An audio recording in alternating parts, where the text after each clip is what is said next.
మరొక భాగాన్ని చదువుదామండి. యోహాను సువార్త 20వ అధ్యాయము.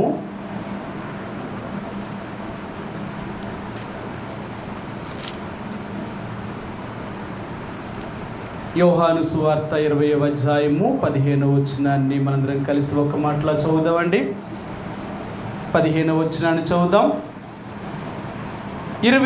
యోహాను సువార్త 20వ అధ్యాయము 15వ వచనాన్ని మనందరం కలిసి ఒక్క మాటలో చదువుదామండి.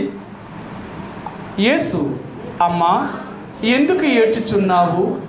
ఎవరిని వెతుకుచున్నావు అని ఆమెను అడుగుగా, ఆమె ఆయన తోటమాలి అనుకొని, అయ్యా, నీవు ఆయన్ను మోసుకొని పోయిన ఎడల ఆయనను ఎక్కడ ఉంచుతావో నాతో చెప్పుము, నేను ఆయన్ను ఎత్తుకొని పోవదునని చెప్పాను. మధ్యాహ్నకాల సమయంలో ప్రభు యొక్క రక్త మాంసంలో పాలు పంపులు పొందే ముందుగా ప్రతి ఆదివారము వాళ్ళ దగ్గరకు వచ్చినప్పుడు మళ్ళీ మనం పరీక్షించుకుంటున్నాం. ఏమని పరీక్షించుకుంటున్నాం అంటే, నేను ఎలాగున్నాను, నేనేం చేస్తున్నాను, నేను ప్రభు యొక్క రక్తం చేత రక్షించబడ్డాను, మారు మనసు యొక్క అనుభవంలోకి వచ్చాను కాబట్టి రక్షించబడిన నేను నిజముగా అంటే ప్రభువునకు తగినట్లుగా ఆయన్ను పోలి నేను జీవించగలుగుతున్నానా, ఆయనకి మాదిరికరమైన జీవితాన్ని జీవిస్తున్నానా అనేది మనం ప్రతిసారి కూడా ప్రతి ఆదివారము ప్రభు దగ్గరికి వచ్చినప్పుడు మళ్ళీ మనంగా పరీక్షించుకుంటున్నామండి. కాబట్టి తప్పక మరి ప్రభు యొక్క బల దగ్గరికి వచ్చినప్పుడల్లా మళ్ళీ మనం పరీక్షించుకోకుండా అనాలోచనగా మనం ప్రభు యొక్క రక్త మాంసంలో పాలు పంపులు పొందకూడదు. అందుకనే ప్రతి ఆదివారము బల దగ్గరికి వచ్చినప్పుడు మనం ఎలాగున్నాము అనేది ఒకసారి మనం చూసుకొని దానికి తగినట్లుగా మనం జీవిస్తూ మనం అలా యోగ్యముగా ఉంటే ప్రభు యొక్క రక్త మాంసంలో పాలు పంపులు పొందొచ్చు. ఒకవేళ లేదు, ప్రభు యొక్క రక్త మాంసంలో పాలు పంపులు పొందాలి అంటే మనం అలాగ జీవించలేనప్పుడు ప్రభు యొక్క రక్త మాంసంలో పాలు పంపులు పొందకుండా ఉండడమే మేలు. పొంది శిక్షావిధికి గురయ్యే కంటే పొందకుండా శిక్ష నుండి తప్పించుకోవడం అనేదే మేలు. రెండవదిగా, ప్రభు యొక్క రక్త మాంసంలో పాలు పంపులు పొందే ముందుగా మనం ఎలాగ అంటే ఇంకా అలాగంటున్నాం కాబట్టి అంటే ప్రభు యొక్క రక్త మాంసంలో పాలు పంపులు పొందకుండా వెళ్ళిపోతామా? అలా చేయకూడదు. మనం ఒప్పుకొని మనం విడిచిపెట్టేవారిగా ఉండాలని ప్రభువు కోరుతున్నాడు. మనుషులుగా బలహీనతలు ఉండకుండా ఉండవు, ఆ బలహీనతలు మనం ఒప్పుకోవాలి. అందుకనే మొదటి యోహాను రాసిన పత్రికలో కూడా దైవజనుడు యోహాను ఈ మాటను చెప్పారు. ఆయన ఏం చెప్పాడో చూపిస్తాను మీకు. యోహాను రాసిన మొదటి పత్రిక 3వ అధ్యాయము. యోహాను రాసిన మొదటి పత్రిక 3వ అధ్యాయము. ఇక్కడ దైవజనుడు ఒక మాటను ఆయన జ్ఞాపకం చేస్తున్నాడు. క్షమించండి, 2వ అధ్యాయము. యోహాను రాసిన మొదటి పత్రిక 2వ అధ్యాయము 1-2 వచనాలండి. 1-2 వచనాలు. నా చిన్నపిల్లలారా, మీరు పాపము చేయకుండుటకై ఈ సంగతులు మీకు వ్రాయుచున్నాను. ఎవడైనను పాపము చేసిన ఎడల నీతిమంతుడైన యేసు అని ఉత్తరవాది తండ్రి యొద్ద మనకున్నాడు. సరే, కాబట్టి ఎవరైనా పాపము చేసిన ఎడల నీతిమంతుడైన యేసు అని ఉత్తరవాది తండ్రి యొద్ద మనకున్నాడు. అంటే ఈయన మన పక్షముగా వాదించేవాడు. యేసు ప్రభువారు మన ఉత్తరవాది. అంటే ఈయన ఒక న్యాయాధిపతి. దేవుడు మన పక్షంగా తన తండ్రిని వేడుకునేవాడు. ఒకవేళ తప్పు చేసిన ఆ తప్పు నుండి దేవుడు మనల్ని విడిపించడానికి ఇష్టపడేవాడు. అందుకని ఈ న్యాయాధిపతి మనకి ఏం చేస్తాడు అంటే తండ్రి దగ్గర ప్రతివాదిగా ఉంటున్నాడు అన్నమాట. మనందరి పక్షముగా యేసు ప్రభువారు తండ్రి దగ్గర ఆయన విజ్ఞాపనము చేస్తూ వేడుకుంటూ మన పాపము నుండి శాపము నుండి ఆ శిక్ష నుండి దేవుడు తప్పిస్తూ లేక శిక్ష నుండి మనం శిక్షించి సరిచేస్తూ మనం నడిపిస్తూ ఉంటాడు. అందుకనే ఈ నీతిమంతుడైన యేసు అని ఉత్తరవాది తండ్రి యొద్ద అనుకున్నాడు. అధైర్యపడవద్దు. ఎప్పుడు కూడా పాపము చేశాము అంటే, తప్పు చేశాము అంటే ఇంక నా బ్రతికింతే, ఇక నేను మారను, ఇంకెలాగే ఉండిపోతాను, ఎన్నిసార్లు ఒప్పుకుంటాను, ఎన్నిసార్లు చేస్తూ ఉంటాను అని నిరుత్సాహపడవద్దు. ఎందుకంటే మనం ఈ పాపాత్ములైన మనుషుల మధ్య పాపాత్ముడైన సాతానిక సమాజంలో జీవిస్తున్నాం. మనం ఎంత నీతిగా బ్రతకాలనుకుంటున్నప్పటికీ కూడా సాతానుడు మన చుట్టూ ఇలాంటి వలలాంటి పాపమును మన చుట్టూ వేశాడు కాబట్టి మనం తప్పించబడడం చాలా కష్టం కదా. సరే, మీకు ఆ మాట కూడా చూపిస్తాను. ఏప్రిల్కి రాసిన పత్రిక 12వ అధ్యాయము 1 వచనమండి. ఏప్రిల్కి రాసిన పత్రిక 12వ అధ్యాయము 1 వచనం. ఇంత గొప్ప సాక్షి సమూహము మేఘం వలె మనను ఆవరించి ఉన్నందున మనము కూడా ప్రతి భారమును సులువుగా చిక్కులుపెట్టు పాపమును విడిచిపెట్టి విశ్వాసమునకు కర్తయు దాన్ని కొనసాగించువాడనైన యేసు వైపు చూచా సులువుగా చిక్కులు పెట్టు పాపమును విడిచిపెట్టి. పాపము అనేది మనం సులువుగా చిక్కులు పెడుతుంది అనమాట. మనం అనుకోము అలా ఒక దాంట్లో నుంచి ఒకటి మన పాపములోనే తీసుకుని వెళ్తూ ఉంటుంది.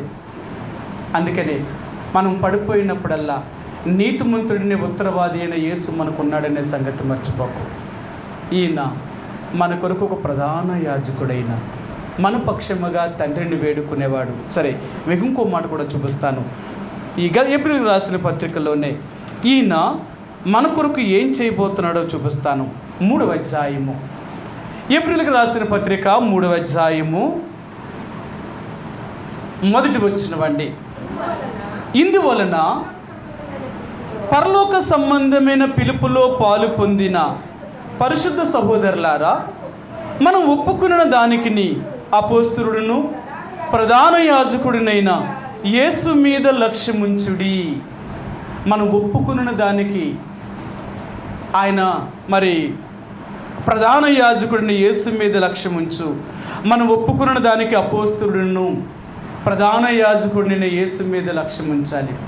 మనం ఏమైతే దేవుడి దగ్గర ఒప్పుకుంటున్నామో ఒప్పుకున్న ప్రతిదానికి కూడా మన ప్రభు ఒక ప్రధాన యాజకుడిగా మన పాపముల నిమిత్తము పరిహారము చేసేవాడిగా ఉంటున్నాడు. ఆయన ప్రధాన యాజకుడు పని ఏంటి అంటే, ఇశ్రాయేలీ ప్రజలు తన దగ్గరికి వచ్చి అయ్యా మేము ఇలాంటి పాపము చేశాము అని చెప్పగానే యాజకుడు వారి నిమిత్తము పాప పరిహారార్థ బలిని లేకపోతే అపరాధ పరిహారార్థ బలిని ఇతడు చెల్లించాలా.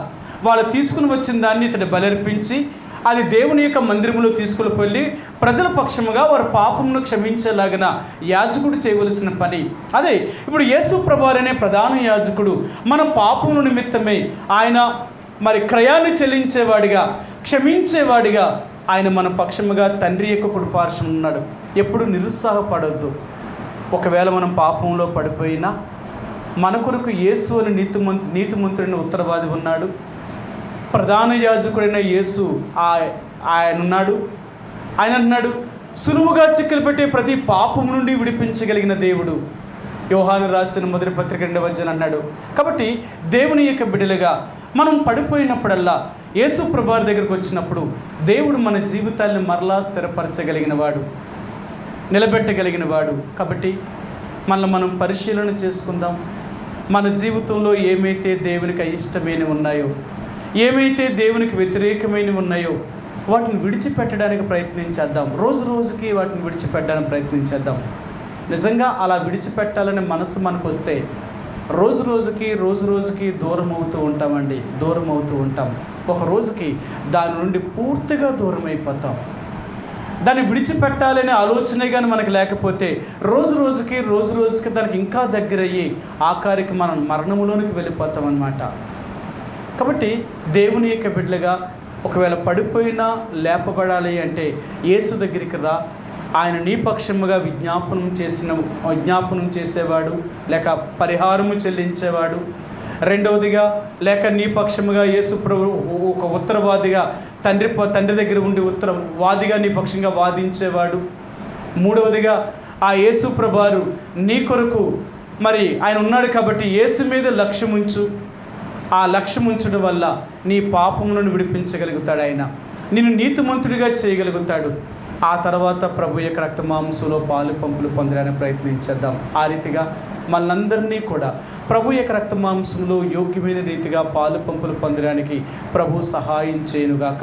రెండవదిగా మనం యోహాను సువార్త 20వ అధ్యాయంలో మనం చదివిన భాగంలో మనం చూస్తే, అమ్మ ఎందుకు ఏడ్చుచున్నావు, ఎవరిని వెతుకుచున్నావు. ఈరోజు గత వారం మీకు చెప్పాను, మనం ఎవరిని వెతుకుచున్నాము. మనం వెతికేది దేనిని? ఈరోజు మనుషులుగా మనం భూమి మీద పుట్టిన ప్రతి ఒక్కరూ కూడా భూ సంబంధమైన వాటిని వెతకగలుగుతున్నాం. అందుకని దేవుడు అంటాడు, మీరు పర సంబంధమైన వాటి మీదనే కానీ భూ సంబంధమైన వాటి మీద మనసు పెట్టకుడి అంటాడు ఆయన. కొలసీలకు రాసిన పత్రిక 3వ అధ్యాయము, అపొస్తలుడైన పౌలు కొలసీలకు రాసిన పత్రిక 3వ అధ్యాయము 2-3 వచనాలండి. 2-3 వచనాలు.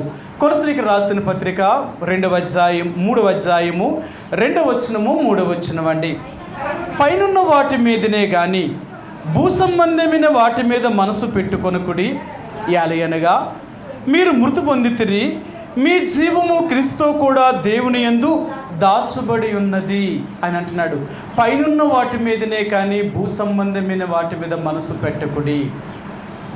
ఈరోజు మనం వేటి మీద మనసు పెడుతున్నాం? మన దృష్టి అంతా దేని మీద ఉంది? ఈ రోజున బ్రతికే ప్రతి మానవుడు కూడా లోక సంబంధమైన వాటి మీదే మనసు పెడుతున్నారు. ఈ రోజున బ్రతికినంత కాలము సంపాదన కొరకే బ్రతికి మరణించిన తర్వాత ఈరోజు దానివల్ల ఇతనికి ఏంటి ప్రయోజనం?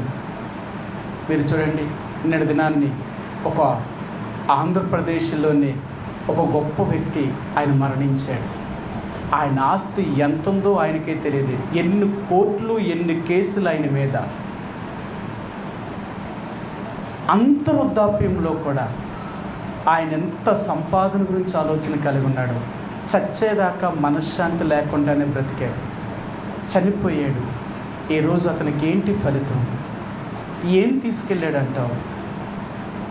ఈరోజు దేవుడు అంటున్నాడు, భూ సంబంధముగా ఎదిగే ప్రతి మనిషికి కూడా అంతే. నేను మరలా మీకు చెప్తున్నాను, భూ సంబంధమైన వాటి మీదే మనసు పెడితే, భూ సంబంధమైన వాటిని వెతికితే చచ్చేదాకా మనకి నెమ్మది, ప్రశాంతత అనేది రాదండి. ఎందుకో తెలుసా? ఈ లోకం మనిషిని పరిగెట్టిస్తూనే ఉంటుంది. దీనికి అంతము లేదు, దీనికి అంతము లేదు. అర్థమైందా? మనిషి ఈ లోకంలో చచ్చేదాకా ఇలాంటి లోక సంబంధమైన వాటి కొరకే, లోక సంబంధమైన వాటి మీదే వారి దృష్టి ఉంచడం వల్ల మనిషికి జీవితాంతము కూడా ప్రశాంతత అనేది కరువైపోతుంది. మనం అలాంటి వారేం కాదు. మనం బ్రతికినంత కాలము ప్రశాంతమైన జీవితాన్ని జీవించి ఈ లోకములో మనం ఈ విడిచిపెట్టిన తర్వాత కూడా ప్రశాంతముగానే సంతోషము చూతే ఈ లోకాన్ని విడిచిపెట్టవలసిన వారు. నేను మరలా చెప్తున్నాను, ఈ లోకములో క్రైస్తవుడుకున్నంత సంతృప్తి కానీ, క్రైస్తవుడుకున్నంత సంతోషము కానీ, క్రైస్తవుడుకున్నంత ప్రశాంతమైన జీవితము కానీ ఇంకే లోకంలో ఎవ్వరికీ లేదు. కానీ ఈనాడు దేవుని బిడ్డలుగా నమ్ముకున్న వారి జీవితంలోనే ప్రశాంతత కానీ, నెమ్మది కానీ, విశ్రాంతి కానీ వీరికి లేని పరిస్థితులు కలిగి ఉంటున్నారు. ఒక దేవుని బిడ్డకి ఇలాంటి పరిస్థితులే లేకపోతే ఇంకా లోకంలో ఇంకెవరికి ఉంటాయి? అందుకని అంటున్నాడు, ఈరోజు దేవుడు అంటున్నాడు, నేను నీకు ఇచ్చిన శాంతిని, నీకు ఇచ్చిన నెమ్మదిని పోగొట్టుకోకు. దేనివల్ల పోతుందో తెలుసా? బైబిల్ గ్రంథంలో అంటున్నాడు, నువ్వు వెతికే దానివల్లే నీ ప్రశాంతత పోతుంది. మనం వెతకవలసింది ఈ లోకములో ఉన్న వాటిని కాదు, మనం వెతకవలసింది పైనున్న వాటిని వెతకాలట కదా. అంటే అన్నట్టు ఈ పైనున్న వాటిని వెతకడం వల్ల పైన ఎవరున్నారు అంటేనట క్రీస్తు ఉన్నాడట. అంతేనా? అక్కడ ఏమన్నాడండి, మీరు పైనున్న వాటి మీద వెతకండి, మీరు మృతి పొందితే మీ జీవం క్రీస్తుతో కూడా లేపబడి ఉన్నది. చూడండి, మొదటి మాట చెబుతాను, మొదటి వచనం అండి. కొలసీలకు రాసిన పత్రిక 3వ అధ్యాయం మొదటి వచనం. మీరు క్రీస్తు కూడా లేపబడిన వారైతే పైనున్న వాటిని వెతుకుడి, అక్కడ క్రీస్తు దేవుని కుడిపార్శ్వమున కూర్చుని ఉన్నాడు. పైనున్న వాటిని వెతికినప్పుడు అంటనా అక్కడ ఆయన ఏం చెప్తున్నాడంటే క్రీస్తుని వెతుకుతున్నామంట. మేము కుటుంబంగా మేము బైబిల్ చదువుతున్నప్పుడు సంఖ్యాకాండము 15వ అధ్యాయంలో మేము చదువుతున్నాం అన్నమాట. సరే, ఇక్కడ ఆ మాట చూపిస్తాను మీకు. సంఖ్యాకాండము 15వ అధ్యాయము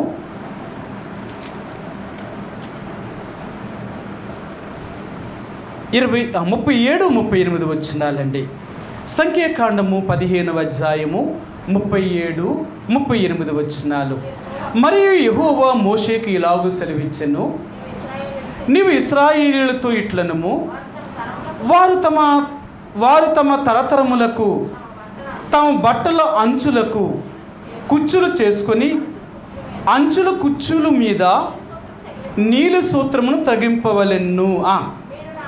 మీరు నా ఆజ్ఞలన్నిటినీ జ్ఞాపకము చేసుకొని మీ దేవునికి ప్రతిష్ఠితులై ఉండినట్లు మునుపటి వలె కోరిన వాటిని బట్టి చూచిన వాటిని బట్టి వ్యభిచరింపక దాన్ని చూచి యెహోవా ఆజ్ఞలన్నిటినీ జ్ఞాపకము చేసుకొని వాటిని అనుసరించుటకే అది మీకు కుచ్చుగా ఉండును. చాలండి. ఇప్పుడు ఇశ్రాయేలు ప్రజలట ఏ బట్టలు తొడిగినా ఆ బట్టలపు అంచున నీలి సూత్రము అంటే నీలి దారముతో కుట్టుకోవాలన్నమాట. అంచులు మాత్రం ఆ నీలి రంగుతో ఉండాలి. అంచులు మాత్రం నీలి రంగులోనే ఉండాలట. అలా ఏ బట్ట తొడిగినా అంచు మాత్రం నీలి రంగులోనే ఉండాలట. ఎందుకు ఉండాలట అమ్మా? ఈ నీలి రంగు ఉన్న ఈ కుచ్చులు వీళ్ళకి ఎందుకు ఏం చూపిస్తుందంట? ఆకాశమును. అంటే నీలి రంగు ఇప్పుడు ఎక్కడ ఉంది? ఆకాశము. నువ్వు నడిచినప్పుడల్లా నీకు ఏం కనపడుతుందంటే ఆకాశం. అంటే పైన ఉన్నది కనపడుతుంది అనమాట. పైన ఎవరున్నారు? దేవుడు. దేవుడిని కనబడుతున్నాడు అంటే దేవుని ఆజ్ఞలు, వాటిని అనుసరించాలి నువ్వు. అంతేకాని నువ్వు కోరిన వాటిని, నువ్వు చూచిన వాటిని బట్టి వ్యభిచరించొద్దు. మనం ఎలాంటి వాళ్ళు తెలుసా? మనం చూసిన దాన్ని బట్టి, కోరుకున్న దాన్ని బట్టి జీవించడానికి ఇష్టపడతాం. అందుకని మనలో కొన్ని కోరికలు ఉన్నాయి. ఎలా జీవించాలా, అలా జీవించాలా, ఎలాగ ఉండాలా, అలా ఉండాలని కొన్ని కోరికలు మనం కోరుకుంటాం. మనిషి ప్రతి ఒక్కరూ కోరుకుంటారు. రెండవదిగా చూస్తారు. చూసిన దాన్ని బట్టి కూడా దాన్ని ఆశిస్తారు. ఈ రెండింటిని బట్టి మనం నడవకూడదు. మన జీవితం ఎలాగ ఉండాలి తెలుసా? దేవుణ్ణి బట్టి. అందుకని మనం ఎప్పుడు కూడా లోక సంబంధమైన మనుషుల్లాగా చూసిన దాన్ని బట్టి, కోరుకున్న దాన్ని బట్టి బ్రతకం. ప్రభువా, నీకు ఇష్టమైతే, నీ చిత్తమైతే, నీకు అనుకూలమైతే, నీకు ఇష్టమైన జీవితాన్ని జీవించేవాడిగా నన్ను సిద్ధపరచు. అందుకని దావీదు మహారాజు 139వ దావీదు కీర్తనలు, ప్రభువా నీ ఆత్మ నన్ను సమభూమి గల ప్రదేశం ముందు నడిపించునుగాక. నీ ఆత్మ నన్ను నడిపించాలా? నేను నా ఇష్ట ప్రకారంగా నిన్ను నడిచే వ్యక్తిని కాదు. ఒక యేసు ప్రభువారిని అంగీకరించిన వ్యక్తి తన ఇష్ట ప్రకారంగా తను నడిపించబడేవాడు కాదు, దేవుని యొక్క ఇష్ట ప్రకారంగా నడిపించబడేవాడు. అందుకని ఈ నీలు సూత్రాన్ని లేక నీలు కుచ్చుని, ఆ నీలుపు అంచుని వీళ్ళ ప్రతి బట్టకి వీరు వేసుకోవలసిందే. వీరు నడిచినప్పుడల్లా ఆ నీళ్ళు, ఆ అంచు ముందు పడుతూ ఉంటుంది కాబట్టి అది కనిపించేది నీళ్ళు సూత్రం, నీళ్ళు దారము, అంచు కనపడుతుంది కాబట్టి పైనున్నవారు, మీరు భూ సంబంధమైన వారు కాదు, పర సంబంధమైన వారు. మీరు పైనున్న వాటిని వెదకండి కానీ భూ సంబంధమైన వాటిని వెదకొద్దు. ఏంటి పైన? క్రీస్తు అంటే యేసు ప్రభువారు తండ్రి యొక్క కుడిపార్శ్వమున ఆసీనుడై ఉన్నాడట. మనం యేసు ప్రభువారిని వెదకాలి. అందుకనే మత్తయి సువార్త 6వ అధ్యాయం 33 వచనంలో మనం చదువుతాం, 31వ వచనంలో మనం చదువుతాం. ఏమంటాడంటే ఆయన రాజ్యమును నీతిని మొదట వెదుకుడి అంటాడు. ఆయన మనం వెదకవలసింది ఆయన రాజ్యాన్ని వెదకాలి. కానీ ఈరోజు మనం వెతికేది ఏంటో తెలుసా? లోక సంబంధమైన వాటిని వెతుకుతున్నాం. ఏంటి లోక సంబంధమైనది? ఈ బంగారము, ఈ డబ్బు, ఈ ఆస్తి, ఇలాంటి వాటిని వెతుకుతున్నాం. ఇవి అస్థిరమైనవి. దేవుడు అదే చెప్తున్నాడు. నువ్వు వెతికేది ఏంటో తెలుసా? అస్థిరమైన వాటిని వెతుకుతున్నావు. నువ్వు స్థిరమైన వాటిని వెతుకుతా లేదు. ఇవన్నీ నాశనం అయిపోతాయి.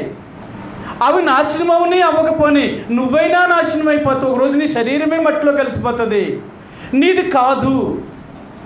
మీ అందరికీ తెలుసు, ప్రసంగి గ్రంథం 1వ అధ్యాయంలో మనం చదవడం ప్రారంభిస్తే ఆ ప్రసంగి 1వ అధ్యాయంలోనే 7 సార్లు చెప్తాడు వ్యర్థము వ్యర్థము వ్యర్థము అని. ప్రసంగి నేను చెప్పుచున్నాను సమస్తమును వ్యర్థమనే అని చెప్తూ సూర్యుని కింద మనుషుడు పడుతున్న తన పాటంతటి వలన వాడికి కలిగే ఫలితం ఏంటి అంటే సమస్తము వ్యర్థమే అంటున్నాడు ఆయన.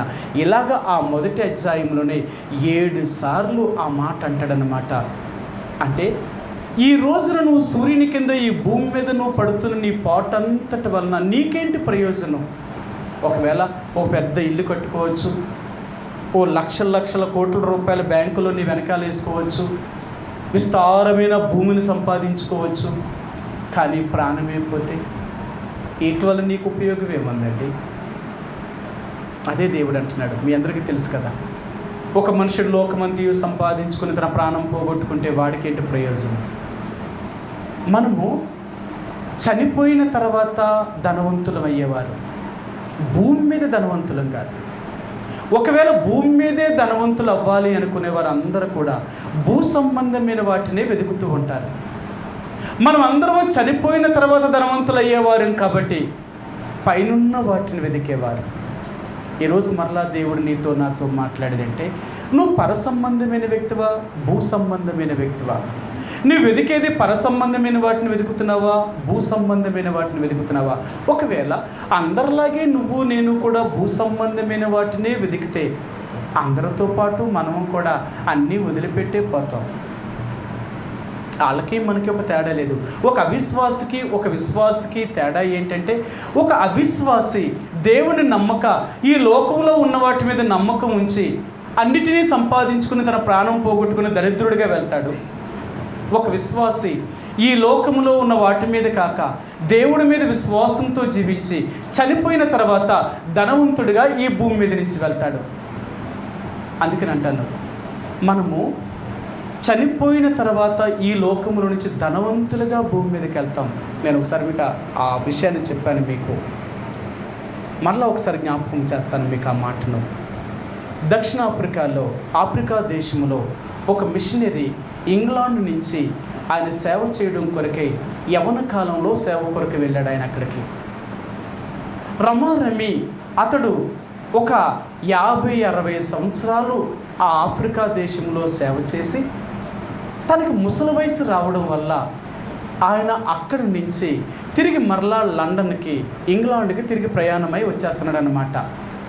ఆ వచ్చి ఆ ఓడలో ఒక రాజు కుమారుడు, అంటే ఇంగ్లాండ్ దేశపు రాణి యొక్క కొడుకు అదే ఓడలో వాడెక్కాడనమాట. సరే, అదే ఓడలో ఇద్దరూ ఎక్కారు. ఆ ఓడ ఎక్కి లండన్ చేరేటప్పటికల్లా ఆ రాజకుమారుని ఎదుర్కోవడానికి అనేక మంది గొప్ప వాళ్ళందరూ కూడా వాయిద్యాలతో, మేళాలతో, ఎన్నో రకాల వాయిద్య ధ్వనులతో అతను స్వాగతం పలకడానికి ఆ సముద్రపు ఒడ్డుకు వచ్చారు. ఆ రాజకుమారుడు ఓడలో నుంచి బయటికి రావగానే ఘన స్వాగతము చేసి ఎంతో ఊరేగింపుగా ఆ రాజకుమారుని తన అంతఃపురంలో తీసుకువెళ్ళారు. కానీ ఈ 60 సంవత్సరాల సేవ చేసిన దేవుని యొక్క సేవకుడు లండన్ వస్తున్నాడని చెప్తే ఏ ఒక్కరూ కూడా ఆయన ఎదుర్కోవడానికి కూడా రాలేదట. అంత ముసలి వయసులో 50-60 సంవత్సరాలు లండన్, ఆయన ఆఫ్రికా దేశంలో సేవ చేసి ఆయన తిరిగి లండన్కి వస్తే, సొంత పట్టణం వస్తే అతన్ని చేర్చుకోవడానికి కానీ, ఆదరించడానికి కానీ, తన్ని మరి తీసుకువెళ్ళడానికి కూడా ఒక్కరు కూడా రాలేదట. ఆయనకి చాలా బాధ అనిపించింది. ప్రభువా, నేను 60 సంవత్సరాలు నా సుఖాన్ని, నా ఇల్లుని, నా దేశాన్ని, నా బంధువుల్ని అందరినీ వదిలేసి నేను నీ కొరకు దేవుణ్ణి ఎరగని అంత భయంకరమైన అడవుల్లో, అంత పేద ప్రజల మధ్య నీ సేవ చేయడానికి వెళ్ళి నీ సేవను 60 సంవత్సరాలు నీ పరిచర్య చేసి ఆఫ్రికా దేశంలో ఎంతో సేవ చేసి ఎంతోమందిని రక్షించి నీ వైపు తిప్పి నేను లండన్ తిరిగి నా స్వగ్రామంకి వస్తే నన్ను చేర్చుకోవడానికి ఒక్కడు కూడా రాలేదా? ఇదా నువ్వు నాకు చేసిన మర్యాద? ఇదా నువ్వు నాకు చేసిన ఆతిథ్యము? ఒక రాజు కొడుకు ఆఫ్రికా దేశానికి 3 నెలల వేటకి వెళ్ళి తిరిగి మరలా లండన్ వస్తున్నాడు అంటే ఎంత ఘనస్వాగతం పలికారు అతనికి. ఇదా ఒక రాజకుమారుడిగా అతనికి ఇచ్చిన ఘనత? ఒక దేవుని సేవకుడిగా నాకు ఇచ్చిన ఘనత ఏది? ఇదా నువ్వు నాకు చేసింది అని ఆ దేవుని సేవకుడు చాలా బాధపడ్డాడట. సరే, అప్పుడు దేవుడు ఆయనతో మాట్లాడాడట. ఎందుకు నువ్వు బాధపడుతున్నావు? ఇప్పుడు ఆ రాజకుమారుడు తన తండ్రి యొక్క తల్లిదండ్రుల దగ్గరికి వచ్చాడు కాబట్టి, తన స్వదేశానికి వచ్చాడు కాబట్టి, తన దేశానికి వచ్చాడు కాబట్టి, అతని తల్లిదండ్రులు రాజులు కాబట్టి ఆయన అలా ఘనస్వాగతం పలికారు. ఇప్పుడు నీకు ఈ లోకంలో నీ ఘనస్వాగతం పట్టలేదని నీకు బాధ. అలాగనుకోకు. నా కోసం నువ్వు 60 సంవత్సరాలు నీ వయసుని వదిలేసుకున్నావు, నీ వంశాన్ని, నీ కుటుంబాన్ని వదిలేసుకున్నావు, నీకు సుఖ సంతోషాలు వదిలేసుకున్నావు, నా కొరకు అన్నీ పోగొట్టుకొని నా 60 సంవత్సరాలు ఆఫ్రికా అడవులలో నా కోసం ఎంతోమందిని రక్షణలోనికి తీసుకొచ్చిన నీకు ఘనత లేదనుకుంటున్నావా? లేదు, కంగారు పడుకో.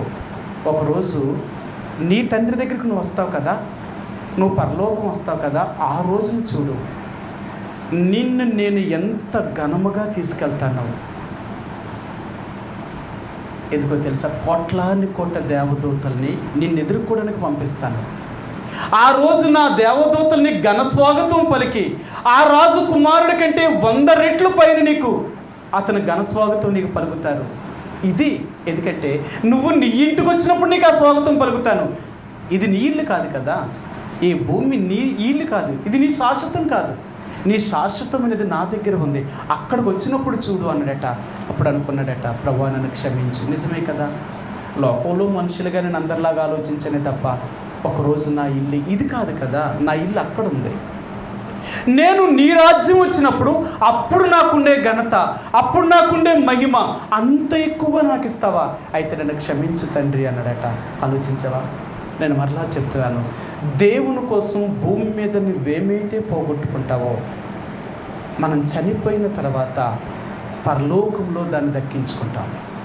ఇక్కడ పోగొట్టుకుంటే అక్కడ దక్కించుకుంటాం, ఇక్కడ సంపాదించుకుంటే అక్కడ పోగొట్టుకుంటాం. ఈ రెండే. అందుకని అన్నాడు, నువ్వు పరలోకంలో ధనవంతుడిగా ఉండాలనుకుంటున్నావా, భూమి మీద ధనవంతుడిగా ఉండాలనుకుంటున్నావా? నీ ఇష్టమే. ఒకవేళ భూమి మీదే ధనవంతుడిగా ఉండాలి అనుకుంటే నువ్వు లేచిన దగ్గర నుంచి పడుకునేదాకా నువ్వు కష్టపడి సంపాదించి నువ్వు సమకూర్చుకొని ఎంతో ఆస్తిపరుడు అయిన తర్వాత నీ ప్రాణం పోగొట్టుకుంటే దానికేంటి ప్రయోజనం? అందుకనే ఒక నిజమైన దేవుని బిడ్డలు అనేవారు అంటే బ్రతికినంతకాలము కూడా రాజులుగానే బ్రతుకుతారట. వీళ్ళెప్పుడు కూడా ఉన్నదానితో సంతోషంతో జీవించడానికి ఇష్టపడతారు. వీళ్ళెప్పుడు కూడా ఒక నిజమైన క్రైస్తవుడు అనేవాడు దాచుకునేవాడు క్రైస్తవుడు కాదు, దాచేవాడు క్రైస్తవుడు కాదు, అనుభవించేవాడే క్రైస్తవుడు. దేవుడు నీకు ఏది ఇచ్చాడో అది అనుభవించు. నీకు ఉండదంటావా? ఒకవేళ భవిష్యత్తులో ఏమవుతుంది అనుకుంటావా? దేవుడు అంటాడు, ప్రాణమును ఇచ్చిన దేవుణ్ణి నీకు కావలసిన వాటిని ఇవ్వలేనా? శరీరాన్ని ఇచ్చిన దేవుణ్ణి నీకు కావలసిన వస్త్రాలను ఇవ్వలేనా? ఆహారము కంటే ప్రాణము గొప్పది కాదా? వస్త్రము కంటే దేహము గొప్పది కాక ఈ రెండిటినీ ఇచ్చిన దేవుణ్ణే, ఆ రెండిటిని నీకు ఇవ్వలేనా? ఎందుకు నన్ను నువ్వు నమ్మలేకపోతున్నావు? ఎందుకు నా మీద నీకు అవిశ్వాసము? ఈరోజు మరలా దేవుడు అంటున్నాడు, మనం పైనున్న వాటిని వెతికేవారు, పైన దేవుడు ఉన్నాడు, ఆయన్ని వెతుకుతున్నావా? మనం వెతకవలసింది దేవుణ్ణి. అందుకని కీర్తన గ్రంథములు అంటాడు, వ్యర్థమైన వాటి యందు మనసు పెట్టకయు. నశించిపోయే దాని మీద మనసు పెట్టొద్దు, నాశనమైపోయే ఈ లోకం మీద నువ్వు మనసు పెట్టొద్దు. ఇదంతా ఒకరోజు నాశనం అయిపోబోతుంది. ఇది కాదు నీ గమ్యం, ఇది కాదు నీ శాశ్వతమైనది. ఇక్కడ మనకి ఏది శాశ్వతమైనది కానీ స్థిరమైనది కానీ మనకి ఏది భూమి మీద లేదు. మన స్థిరమైనది, మనకు శాశ్వతమైనది మనం ఈ లోకాన్ని విడిచిపెట్టిన తర్వాత ఆ దేవుడి దగ్గర మనకు ఉంది. అక్కడ దాని గురించి ప్రయాసపడదాం, అక్కడ దాని గురించి మనం వెతుకుతాం. అక్కడ దాని గురించి వెతకాలి అంటే ఇక్కడే దాన్ని వెతకాలి. నీవు ఇక్కడి నుంచి వెతకాలి. పైనున్న దాన్ని వెతకాలి అంటే భూ సంబంధంగా నువ్వు జీవిస్తున్న ఈ జీవిత కాలంలో మనం దేన్ని వెతుకుతున్నాం? ఏది గొప్ప? అందుకని అంటాడు, సహోదరులారా, ఏదైనా గొప్పది ఉంది అంటే దాన్ని వెతకడానికి ప్రయత్నం చేయండి అంటున్నాడు ఆయన. చివరికి మాట చెప్పి నేను ముగిస్తాను. ఫిలిప్పీయులకు రాసిన పత్రిక 4వ అధ్యాయము, ఫిలిప్పీయులకు రాసిన పత్రిక 4వ అధ్యాయము 8-9 వచనాలండి. మెట్టుకు సహోదరులారా, ఏ యోగ్యతైనను మెప్పైనను ఉండిన ఎడల ఏవి సత్యమైనవో, ఏవి మాన్యమైనవో, ఏవి న్యాయమైనవో, ఏవి పవిత్రమైనవో, ఏవి రమ్యమైనవో, ఏవి ఖ్యాతి గలవో వాటి మీద ధ్యానం ఉంచుకొనుడి. అసలు ఏదైనా గొప్పది, ఏదైనా రమ్యమైనది, ఖ్యాతి కలిగింది, ఏదైనా పేరు ప్రఖ్యాతులు కలిగింది ఉందంటే దాని మీద నీ మనసు ఉంచాలా. ఏది? దేని మీద ఉంచుతున్నావు? ఈ లోకంలో ఉన్న వాటి మీద. కాదండి. అర్థమైందా? ఈరోజు ప్రభుత్వం వారు వాళ్ళకి ఎన్నో రకాలైన సన్మానాలు చేసి వాళ్ళకి ఎన్నో అవార్డులు ఇస్తూ ఉంటారు. అవార్డులు తీసుకున్నంత మాత్రం సరిపోద్దంటారా? ఈరోజు అవార్డులు ఎన్నొచ్చినా ఈరోజు ఎంతోమంది పేదోలుగానే ఉండిపోయారు కదా. మీరు ఎప్పుడు చాలామందిని చూసారు. నాకు ఎంతోమంది నేను పేపర్లో చదివినప్పుడల్లా నాకు ప్రభుత్వం వారు ఇలాంటి అవార్డు ఇచ్చారు, కానీ ప్రభుత్వం నాకు ఏ సహాయము చేయలేదు. అవార్డు గొప్పదంటావా, సాయం గొప్పదంటావా? ఆ అవార్డు ఇచ్చేది వదిలేస్తే గొప్ప ఉందండి. ఆ మనిషిని ఆదుకోవడం ముఖ్యం. అతన్ని అంత గొప్ప వ్యక్తిని కాబట్టి అన్ని రకాలుగా ఆయన పైకి తీసుకురావాలా. అలా తీసుకురావట్లేదు కదా. అవార్డుతోనే సరిపెడుతుంది, అతనికి ఏ సహాయము లేదు. ఎందుకు మరి కదా అవార్డు ఎందుకండి? ఇదంటారు పేరు గొప్ప ఊరు దెబ్బ అన్నట్టు ఉంటుంది అన్నమాట. పేరైతే గొప్పగా ఉంటుందట, ఊరు మాత్రం దెబ్బగానే ఉంటుంది. మన బతుకంతా అలాగే ఉంటుంది. ఇది ముఖ్యం కాదు. మన జీవితంలో ఏవి స్థిరమైనవి, ఏవి రమ్యమైనవి, ఏవి ఖ్యాతి గలవి, ఏవి పవిత్రమైనవి, ఇలాంటి వాటిని వెతుకు. అసలు ఏది గొప్ప? ఈ లోకంలో ఉన్నవి గొప్పవా, లేక దేవుడు చెప్పినవి గొప్పవా? ఏది గొప్ప నించితే తెలుసుకోగలిగితే నువ్వు వాటి మీదే మనసు ఉంచుతావు.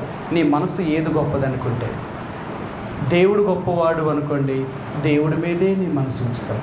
లేదు లోకంలో దేవుడి కంటే గొప్పవే ఉన్నాయనుకోండి, వాటి మీదే నీ మనసు ఉంచుతావు. ఏది గొప్పది?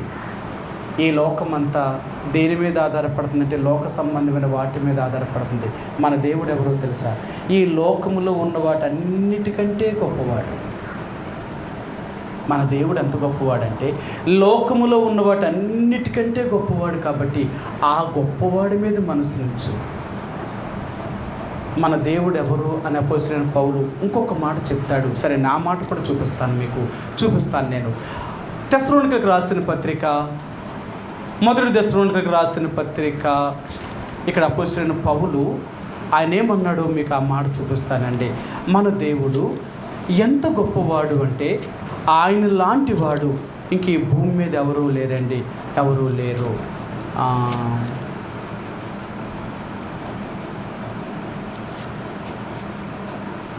క్షమించండి, ఇక్కడే ఉంది. కొలసీలకు రాసిన పత్రిక మొదటి అధ్యాయము, కొలసీలకు రాసిన పత్రిక మొదటి అధ్యాయము 16వ వచనమండి, 17వ వచనం. యాలయనగా ఆకాశమందు ఉన్నవియు భూమి యందు ఉన్నవియు దృశ్యమైనవి కానీ అదృశ్యమైనవి కానీ, అవి సింహాసనములైనను ప్రభుత్వములైనను ప్రధానులైనను అధికారులైనను సర్వమును ఆయన యందు సృజించబడెను. సర్వమును ఆయన ద్వారాను ఆయన్ను బట్టి సృజించబడెను. ఆయన అన్నిటికంటే ముందుగా ఉన్నవాడు, ఆయనే సమస్తమునకు ఆధారభూతుడు. మన దేవుడు ఎవరో చెప్తున్నాడు. ఆయన లేకుండా ఏదీ లేదు. అంత గొప్పవాడు. అంత గొప్పవాడిని వదిలేసి మనమేమి వెతుకుతున్నామో తెలుసా? ఈ లోకంలో పనికిరాని వాటిని వెతుకుతున్నాం. అంటే ఒక ఆయన ఇలా చెప్పాడు, మీరు ఏదైనా ఒక వస్తువు కొన్నారనుకోండి, కొన్న తర్వాత మనిషికి ఉన్న అలవాటు ఏంటంటే కొన్ని కొసరు అడుగుతాడట. ఆడు కొసరు ఇవ్వలేదనుకో, కొనేది కూడా అక్కడ వదిలేసి వచ్చేస్తాడట. నేను 5 కేజీలలో 1 కేజీకి 1/2 కేజీకి ఎక్కడ ఎత్తాడు కొసరాడు. పోన్లే మంచోడైతే ఒక కాయ ఎగస్ట్రా ఎత్తాడు అనుకో, మనకి ఎక్కడితో తృప్తి ఉంటుందా? ఆడిచ్చిన దాంతో తృప్తి, మనం తీసుకునే దాంట్లో ఉంటుంది తృప్తి. అర్థమైందా? మనం తీసుకునే దాంట్లో ఉంటుంది. మనిషి ఎంతైనా సరే కొసరే కావాలంటాడట. నువ్వు కేజీ కొన్నావు కదా, లేకపోతే 2 కేజీలు కొనుక్కున్నావు కదా, దాన్ని కొసర వేస్తే ఏంటి, వేయకపోతే ఏంటి, అక్కడితో తృప్తి ఉంటుందా? ఎన్నేమనండి, ఆ కొస ఇచ్చిన దాంట్లోనే ఉంటుందట రుచి అంతన. అదట మనిషికి ఏంటంటే ఆ కొసరలోనే ఉందట. మన జీవితం కూడా ఎప్పుడూ అంతే. మనకి ఎంతున్నా ఇంకా ఏదో కొసర కావాలనుకుంటామంట. మన బ్రతుకంత అంతే. దేవుడు అంటున్నాడు, నేను ఇంత చేశాన్ని ఇంకా నీకు కొసర కావాలంటున్నావు, ఇంక ఇంతకంటే నేను ఏం చేయాలి చెప్పు? మన జీవితంలో తృప్తి లేదండి, తృప్తి లేదు. ఎప్పుడూ ఉన్నదానితో సంతోషించలేని వారు, లేని దాని గురించి మనం ప్రయాసపడేవారు. అందుకనే మన జీవితంలో కలవరము, మనశ్శాంతి లేకపోవడం, యుద్ధాలు ఇవన్నీ ఎందుకు జరుగుతున్నాయంటే వీటి వల్లే. అవునా? సరే, నేను వదిలేద్దామంటే మళ్ళీ ఆ మాట గుర్తొచ్చి మళ్ళీ చెప్తున్నారు. సరే, ఈ మాట కూడా చూపించి వదిలేస్తాను. ఇంకా యాకోబు రాసిన పత్రిక 4వ అధ్యాయము 1వ వచనం. యాకోబు రాసిన పత్రిక 4వ అధ్యాయము 1వ వచనం అండి. మీలో యుద్ధములను పోరాటములను దేని నుండి కలుగుచున్నవి? మీ అవయములలో పోరాడు మీ భోగేచ్ఛల నుండియే కదా. మనలో మనశ్శాంతి లేకపోవడం ఎందుకంటే తెలుసా? యుద్ధాలు, గొడవలు, మనశ్శాంతి లేకపోవడము, సమస్యలు ఇవన్నీ ఎందుకంటే మన భోగేచ్ఛలు, మన కోరికలు, మన ఆశలు. అలాగుండాలా, ఎలాగుండాలా, అది చేయాలా, ఇది చేయాలా, మనం ఎలా అనుకుంటాం చూసా? దీనివల్ల ఉన్నదానితో తృప్తి లేదు, లేని దాని గురించి గొడవలు పడ్డాం, మనశ్శాంతి లేకుండా చేసుకుంటున్నాం. అందుకనే దేవుని బిడ్డలు ఎప్పుడూ కూడా శరీర సంబంధమైన భోగముల కొరకు గొడవలు పడేవారు కాదు, ఉన్నదానితో సంతోషంగా జీవించేవారు. వాడు క్రైస్తవుడు. అందుకనే వాడు భూ సంబంధమైన వాటిని వెతికేవాడు కాదు. భూ సంబంధంగా ఏమీ లేకపోయినా సంతోషంతో జీవించేవారు. నేను మరలా చెప్తున్నాను, భూమి మీద మనం ఎంత దరిద్రులుగా, ఎంత పేదవారిగా, ఎన్ని కష్టాలు అనుభవించి మనం చచ్చిపోతామో అంత గొప్పవారం అయిపోతాం. నేను మరలా చెప్తున్నాను, ఈ భూమి మీద దేవుడి కోసం ఒక పేదవాడిగా జీవించి నువ్వు చావడానికి ఇష్టపడుతున్నావా? లేక దేవుని వదిలి గొప్పవాడిగా అయిపోయి నరకానికి పోవడానికి ఇష్టపడుతున్నావా? నువ్వు ఎలా ఉండాలనుకుంటున్నావు? యేసు ప్రభువుని నమ్ముకున్నందుకు కలిగిన దానితో తృప్తి చెంది ఉన్నదానితో సంతోషంతో జీవించి నువ్వెంత పేదరికంలో జీవించడానికి ఇష్టపడతావో నువ్వంత గొప్పవాడివి. నేను మరలా చెప్తున్నాను, పరలోక రాజ్యం ఎవరిది అంటే ధనవంతులైన వారిది ఎవరిది కాదట. అవునా? మీ అందరికీ తెలుసు, ధనవంతుడు పరలోక రాజ్యంలో ప్రవేశించడం కంటే ఒంటె సూది బెజ్జంలో దూరుడు సులభము అన్నాడు యేసుప్రభువారు. అంతేకాదు, మరలా అదే ప్రభువు చెప్పాడు, పరలోక రాజ్యం ఎవరిదంటే బేదలైన మీదే దేవుని యొక్క రాజ్యము అన్నాడు. పరలోక రాజ్యం ఎవరిదో తెలుసా? బేదలైన వారిదే దేవుని రాజ్యం అంట. ఎందుకో తెలుసా? బేదలైన వారు ఎప్పుడూ అన్యాయం చేయడానికి ఇష్టపడరట. నేను ఒక మాట చెప్తాను, ఇది నిజమా కాదనేది మీరే ఆలోచించండి. పేదవాడు ఎప్పుడూ మోసం చేయడట. అవునా కాదా? పేదవాడు మోసం చేయడట. అందుకనే ఈరోజు ఎలక్షన్ వచ్చినప్పుడల్లా పేదవాడి దగ్గరికి ఆ రోజే డబ్బులు పట్టుకెళ్ళిస్తారట. పేదవాడు కానీ ఒకవేళ ఆడికి ఆ ఓటుకి డబ్బులు ఇచ్చారు అంటే ఖచ్చితంగా పేదవాడు ఏం చేస్తాడట? మోసం చేయడట, ఓటు వేసేస్తాడట. ఒరే, వాళ్ళు మనకు డబ్బులు ఇచ్చారు, తప్పక డబ్బులు తీసుకున్నందుకనే ఓటు వేయాలా. అందుకనే ఈ రోజున ఓటుని దేంతో కొంటున్నారు? డబ్బుతో కొంటున్నారు. అదేనా ఎవరి దగ్గర? పేదోడే. ఆడు పేదోడే వేస్తాడు, ఉన్నవాడు ఎవడేడు. ఉన్నవాళ్ళు అందరూ తెలివైన అందరూ ఏం చేస్తారు తెలుసా? డబ్బులేమో వీళ్ళ దగ్గర తీసుకుంటారు, ఓటేమో ఇంకొకరికి వేస్తారు. వీళ్ళు ఎలాంటి వాళ్ళు తెలుసా? తెలివైన వాళ్ళు, మోసం చేసేవాళ్ళు, డబ్బులు సంపాదించే వాళ్ళు అందరూ ఏం చేస్తారంటే డబ్బులు ఒకరి దగ్గర తీసుకుంటారు, ఓటేమో ఒకరికి వేస్తారు. కానీ పేదోడు అనేవాడట ఆడి మాట మీద కట్టుబడతాడట.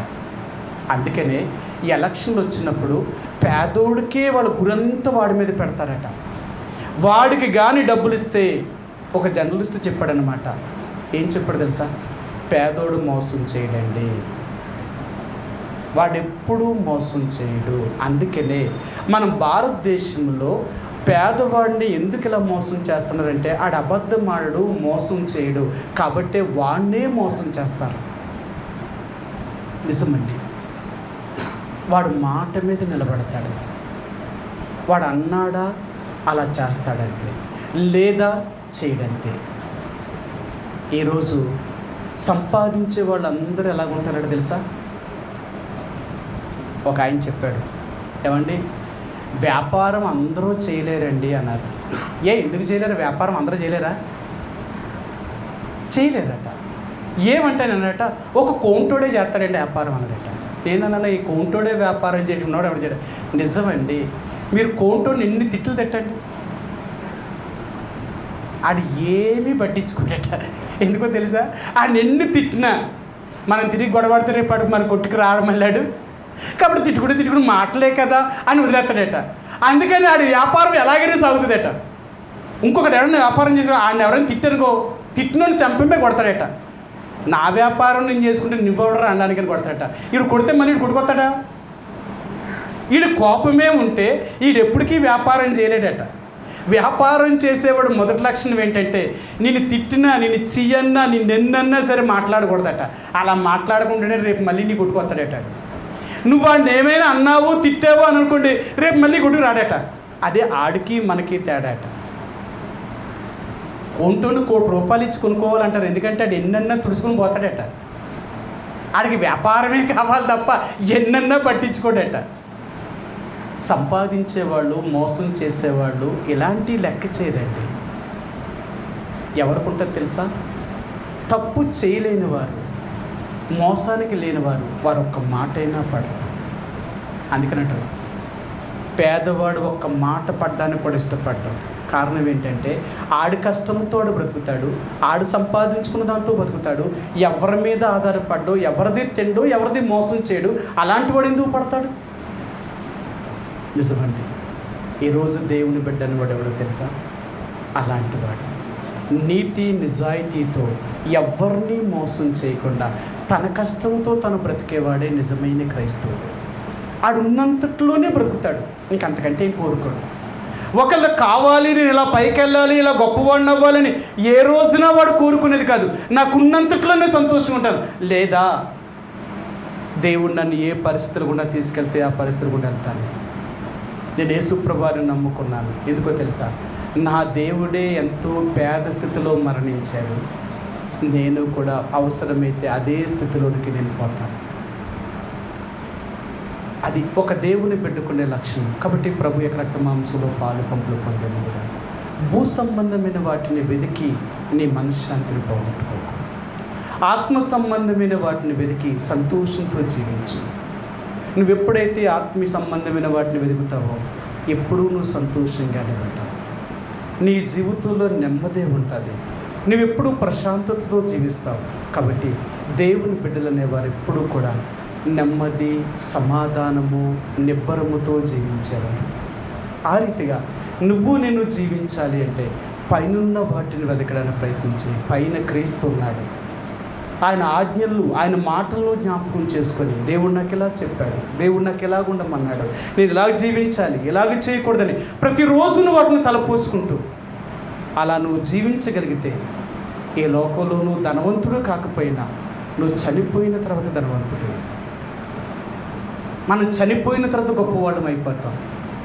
ఏ లోకంలో ఉన్న ధనవంతులందరూ దరిద్రులుగా వెళ్తారు, ఏ లోకంలో దరిద్రులైన మనము ధనవంతులుగా వెళ్తాం.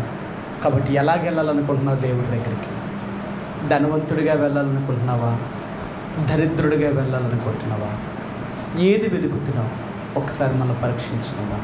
ఇప్పటికైనా ప్రభువా, లేదు, ఈ లోకమును కానీ లోకంలో ఉన్న వాటిని కానీ నేను వెతకను, వాటిని ప్రేమించను, నిన్ను ప్రేమిస్తాను, నీ కొరకు జీవిస్తాను, నేను పైనున్న వాటిని వెతుకుతానే తప్ప భూ సంబంధమైన నాకు అక్కర్లేదు అని నువ్వు దేవుడి కోసం జీవించావా?